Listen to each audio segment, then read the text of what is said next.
নমস্কার, আমি শর্মিষ্ঠা। গেট অ্যাট্রাক্টেডের তরফ থেকে হাজির হয়েছি আরেকটি নতুন রেসিপি নিয়ে। আজ দেখাবো ফুল চিংড়ি বা ছোট চিংড়ি দিয়ে একটি রেসিপি করে। রেসিপিটি প্রথম থেকে শেষ অবধি দেখতে গেট অ্যাট্রাক্টেডের সাথে থাকুন। রেসিপিটি যদি ভালো লাগে বাড়িতে অবশ্যই ট্রাই করবেন।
আমি এই রেসিপিটির কোনো নাম দিইনি, এটি আপনাদের উপর ছেড়ে দিলাম।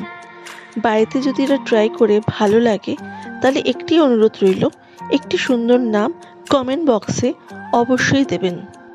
আপনাদের কমেন্টের অপেক্ষায় থাকবো।